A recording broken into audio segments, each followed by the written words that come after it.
Hey everyone, in this video we'll be continuing on with LangChain agents, and this is a direct follow-up, right, for the one that we talked about, introducing agents and how you can use some of the built-in tools that LangChain has to offer, such as the community tools, such as kind of like searching Wikipedia, or the calculator one that we worked with.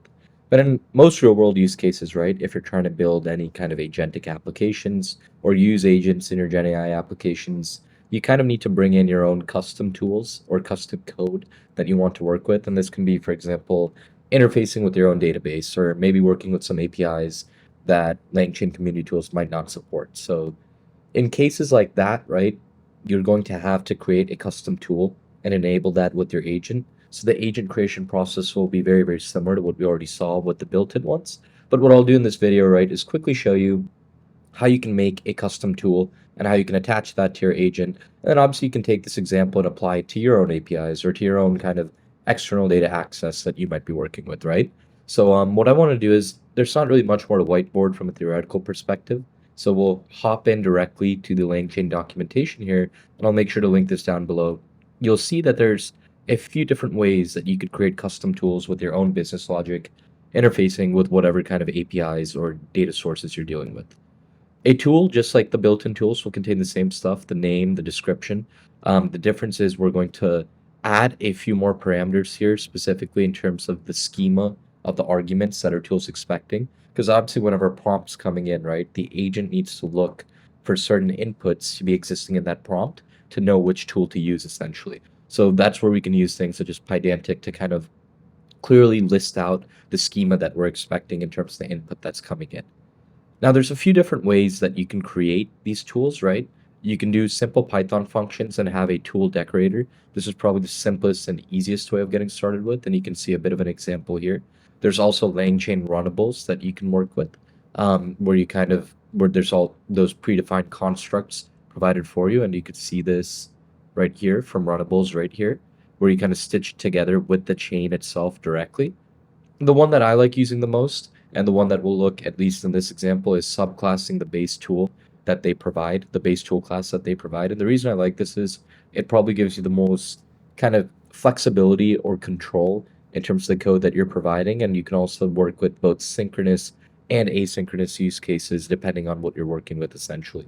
So you can see a sample here, but what I wanted to do was build a more realistic kind of use case for you in terms of what we're working with. And with that being said, right, I'll hop into Cursor as always. We're going to be in the same repo that had the built-in tools example right here, but we're going to be tackling a bit of a different use case here and maybe a bit more of a realistic world one. So at least for this project, to give some context before we get in, right, I wanted to build something like a music recommender using the Spotify API. So there's Spotify API support within LangChain community tools, but it doesn't have all the functionality that I want in terms of kind of retrieving from my playlists or things of that sort. So what I wanted to do was make Spotify the API that I'm working with, make the business goal or use case use a LangChain agent to provide recommendations. Obviously, you can achieve this in normal vanilla kind of code-based ways as well. But with agents, obviously, you get more flexibility in terms of the different types of actions that you can take. And what we'll do is we'll showcase the functionality in terms of setting up a tool. But you can obviously expand from this project to kind of add new things, add new features, such as maybe creating a playlist depending on your taste, maybe giving access to certain music playlists and making blends for you or things of that sort. So there's a lot of possibilities here, but the main purpose of this video at least is to show how you can interface with or integrate with a separate API, such as Spotify in this case. So if we go here, there's going to be a script for custom tool.py. And what I've done here is there's a few things that you need to work with this example, at least end to end, if you'd like to follow this. First, you need your credentials for the Spotify API. And this is Spotify. Maybe I'm saying that wrong. That sounds funny right there. But this is the open source Python library that interfaces with it.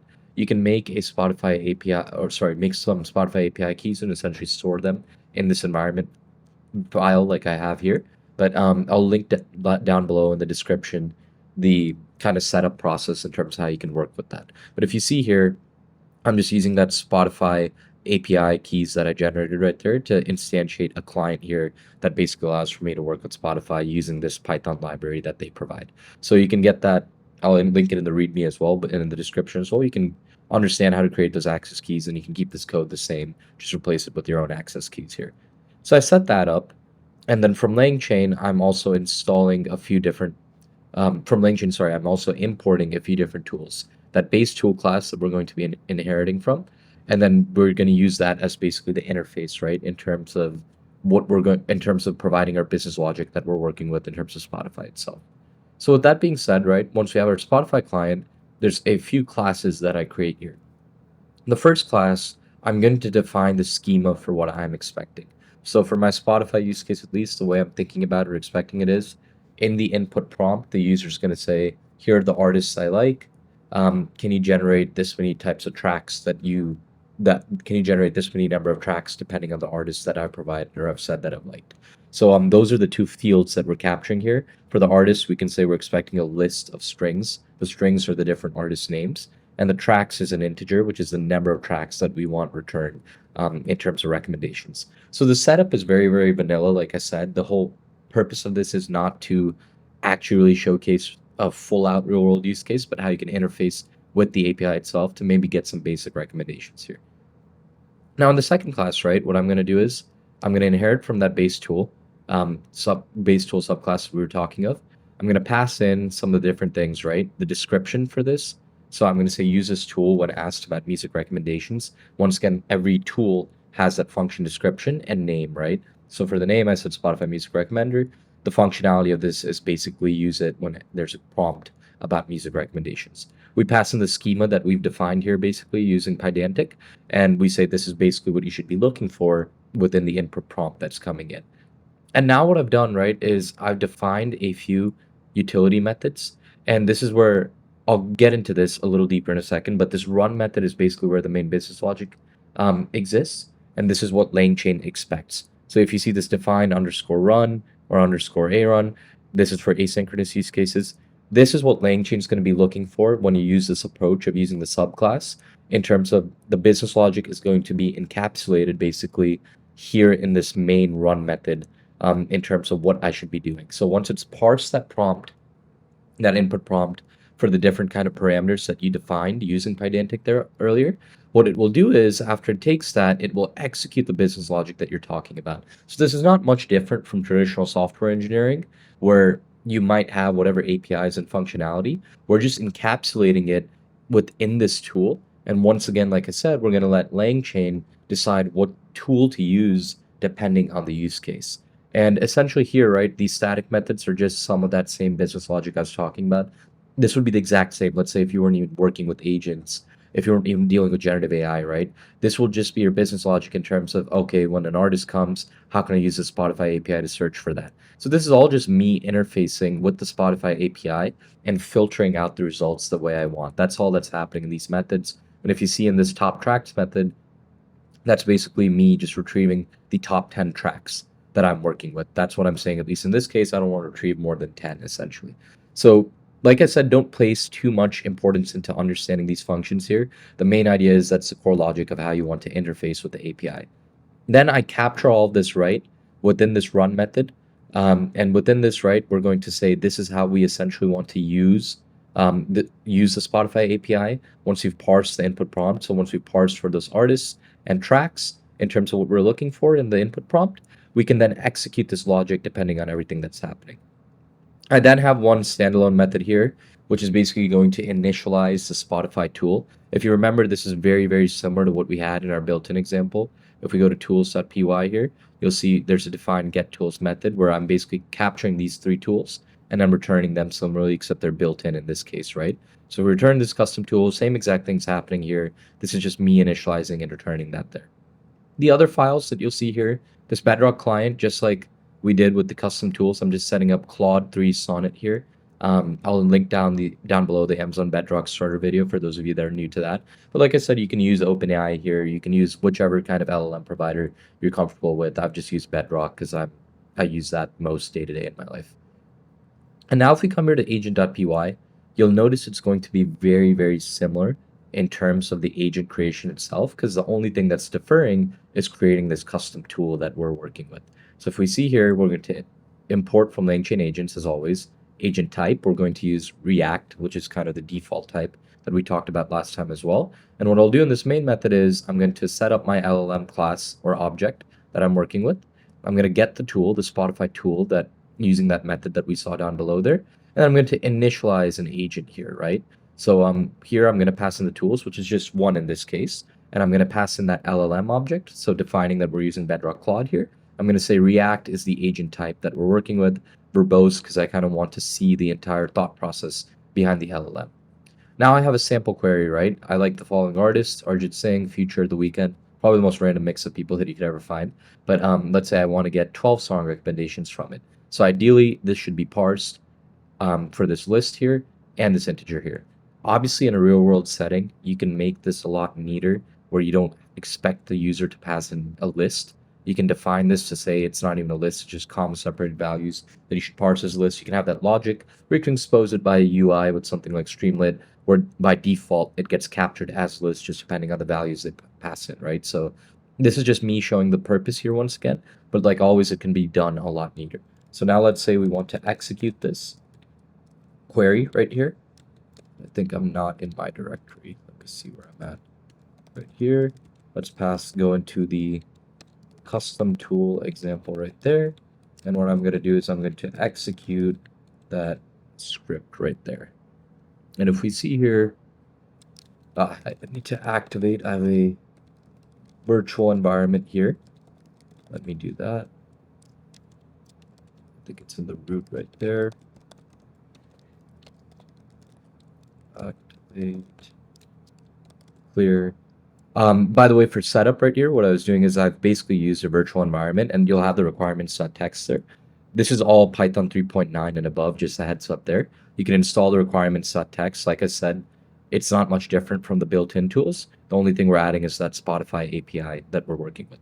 So if I run now Python 3 agent.py, we should be able to see that right here.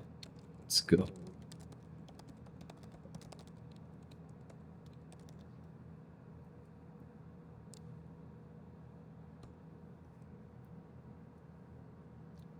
Cool. Now if we see this, right, similar to the custom tool example, we're going to be entering into the agent executor chain right there.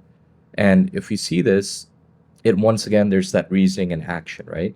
It picks up basically after reading the prompt, sees that it has the two fields that are necessary for using this tool, the Spotify Music Recommender tool that we've defined. And after that, once it realizes this is the tool to use, it passes in these inputs basically, if we remember, into our custom tool right here that we're working with. And if you see that logic gets executed there basically in terms of what we're dealing with. So all that business logic that we have there, that's what gets executed. And then you'll see a natural language response after this has happened where it says, based on the artist you like, here are some recommendations, right? Here are 12 song recommendations based off of that. And once again, a pretty random mix there, but that's basically in essence how you can use a custom tool. And it's very, very similar to using the built-in tools, but the setup in terms of the function and the Python code itself is a little different. So that's where take a look at this custom tool.py, see how you can execute or work with this. For simpler use cases, like I said, you can just use this tool decorator where you can just have a vanilla Python function and you don't really need to set all of this up. I like using this because it gives the most flexibility for me, at least from a developer perspective. And any synchronous or asynchronous use cases I can account for then. But also I'd like seeing kind of my parameters clearly defined just for me to have a good understanding too in terms of what I'm working with. So no matter what, I'd recommend always having these clearly defined for you before even proceeding to build a tool or use a tool. And yeah, that at a high level, right, is what I want to talk of today. I think as next steps, try to think more about how can I expand even this use case, right? So this is just generating recommendations. But if I want to see the real power of agents, let's say I maybe have another tool that says create playlist and it has a functionality depending on maybe if you can pass in a few of your playlist IDs, you can create a playlist, for example, depending on those playlists that you provided. And it can say that these are the types of music he likes. Let me generate a playlist for him. That can be another tool, right? And that's really where the power of agentic AI comes, where you can have multiple tools, where you can define individual kind of functionalities for them, and the agent can pick and derive what to use based off of that. This is just a very vanilla example to get started, but even understanding how to build a custom tool in itself lets you build something like a music recommender so quickly. Whereas kind of in like the traditional past, right? If you're using ML, you might need to build a recommendation engine, you may need to train that on your data. But simply by providing API access and using your LLM in this agentic way, you're combining the best of both these software engineering worlds, where you can apply some of those kind of back-end logic that you might be doing in traditional applications with Gen AI, where you're letting the agent take the right course of action, right? And this will expand in the future to maybe having multiple agents, right? And that's another use case where you can think of what are multi-agent systems that I can design to solve some real-world problems, such as maybe trip bookings or within that flight bookings, travel itinerary, things of that sort, right? So the possibilities are kind of endless, and we'll continue to explore those in this video series, not just with LangChain, but I'll introduce LangGraph, which is part of the same ecosystem, where we can make even more complex workflows around this. So that at a high level is what I had. I'll link all these resources down below as always for all of you. And if you have any questions or feedback, please feel free to reach out directly to me. And thank you as always for watching. If you enjoyed the video, feel free to leave a like and subscribe, and I will be back very shortly with a lot more content in this field. Thank you, everyone.